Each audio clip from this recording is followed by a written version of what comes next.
When your bed is made, the rest of your room looks so much more organized and cleaner than it actually is because it's the focal point. And did you know that most people are making their bed the hard way? Yep, if you feel like you just don't have time to make your bed every single day or you don't know where to start, I have everything you need. Today I'm sharing with you 10 genius tips to make your bed easily, even if you're super busy. Oh, and number 8 is gonna blow your mind. I'm talking hotel luxury in seconds. And to top things off, I have a bonus tip for you to keep everything nice, hygienic, and clean. You're not gonna wanna miss this one. Tip number 1, start with a shake. No more spending time trying to get your flat sheet nice and straight and get all the corners nice and taut. Give it a good shake. This is gonna make your life so much easier. A shake and a tug will work magic. Grab those corners and let gravity do the work. Plus, this helps loosen everything at the end of the bed and pulls your sheets and blanket up exactly where you need it. And as a bonus, it helps circulate some air underneath those sheets and blankets because after all, if you're sleeping in your bed for about 8 hours, there's a lot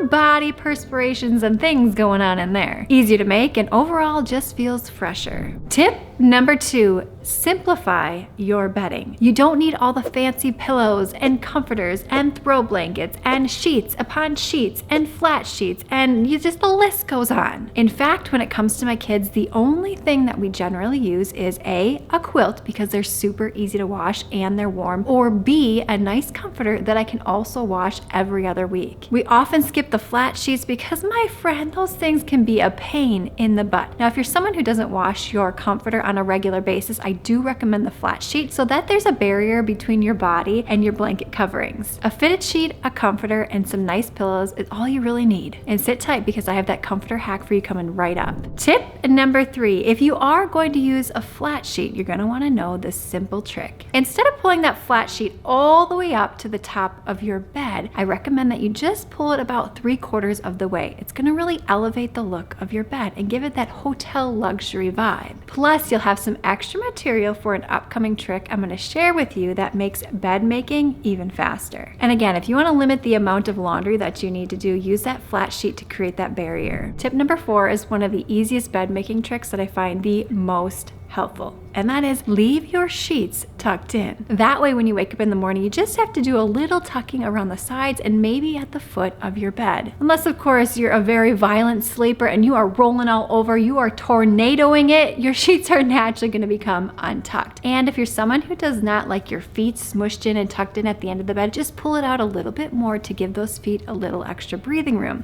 That's why when you only pull your flat sheet up 3/4 of the way, you have that extra room to play with. Tip number 5, master the 2-minute toss. Set a timer on your phone for 2 minutes so you can actually time yourself doing this. The first thing that I want you to do is just fluff your pillows and strain anything out. And then the second step is to grab your comforter and just pull it over. That's it. Easy peasy. So if you're like, Andrea, I absolutely have no time to make my bed, it takes nothing at all just to quickly fluff those pillows and pull that comforter on up. 2-minute toss, my friend, 2 minutes. I want to show you a little hack, a little trick here. You see this? Yes. What's amazing about this, there's actually a pocket here on both sides, so you could put a cell phone, you could put your remote in there. But what it does is it elevates your pillows and makes sure and ensures that nothing slides behind your bed. Plus, if you like to sit in bed and read, it's a nice little back support and prop. Tip number 6, use a bed making tool as needed. Now you certainly can go on Amazon and get a tucket, I believe is what it's called, but you can just use a spatula from your house to really get those nice crisp lines when you're tucking in your sheet. Plus, if you have a manicure or depending upon the platform that your bed is on, you don't want to like nick your finger or get a sliver or something like that. So the spatula works wonders to quickly go around and just tuck those sheets in nice and crisp. Tip number 7, release those wrinkles and freshen your bed. One of my favorite products to use is the Downy Wrinkle Release, especially the crisp linen.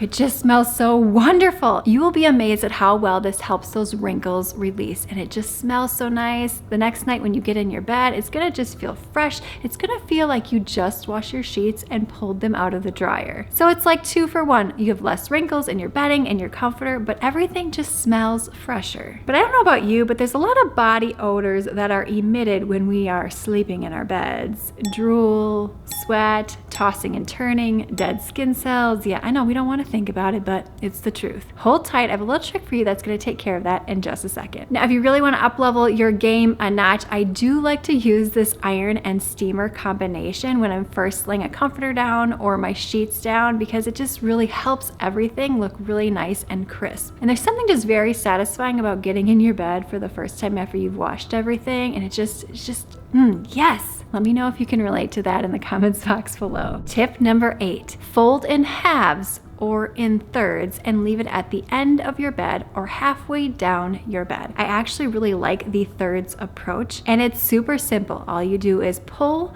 fold a little bit over, pull a little more, and pull that section over. It makes the bed look so fluffy and inviting, and it only takes just a few seconds. And if you're not into that, just grab a fluffy throw blanket and put it at the end or corner of your bed to still get those elevated, chic, cozy vibes. Tip number 9 when it comes to making your bed easily and making it look really nice. Stick to a routine. All of us have our morning routine. See if you can squeeze 2 or 3 minutes in there to make your bed. Whether it's when you get out of the shower, after you brush your teeth, or maybe after you've eaten your breakfast and got your morning coffee. If you pair it with an activity that you do on an everyday basis, it becomes automatic. It becomes a no-brainer. So that if you don't make your bed, it kind of feels like an itch that you must scratch. At this point, with 4 kids and running my own business, I feel like something is missing if I have not made my bed. Like I have to scratch the itch or I do not feel complete for the day. That's the beauty of creating habits. Your body just naturally starts to do the things and you don't even have to think about it or negotiate with yourself. And just remember, if your room is complete chaos, it's not as organized as you would like it to be, if you've made that bed, it's gonna make the world of difference. And tip number 10, here's how to elevate your bed making if you're an overachiever. This type of fold is called the hospital fold or the military fold, and there are 2 ways to do it. Let me show you.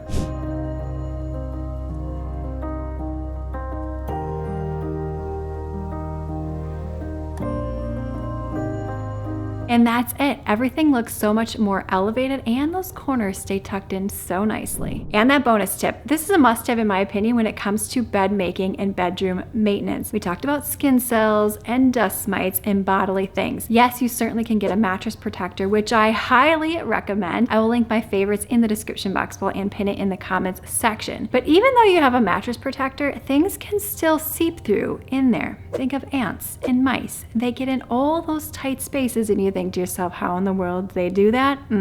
Dust mites are the same way. I like to use this super handy tool every couple of months to really suck up anything that has been left over on that mattress. It just makes me feel like I can breathe better when I get into bed. I feel cleaner. I feel like I've really done a good job when it comes to bed making and bed maintenance. And fun fact, you can use this not only on your mattresses, you can use this on your furniture as well. In fact, couches such as this that we sit on a regular basis tend to get real nasty. And this tool is just super fun to use, by the way. Like I could do this all day long. Are we friends on Instagram at Andrea Jean Cleaning? If not, make sure that you are following me, especially on Instagram stories, because I share daily deals, giveaways, sneak peeks. There's just so much fun happening over there. And we have got to keep the fun going. So click this video on screen now, thumbs up, subscribe, and I will see you, my friend, in the next one.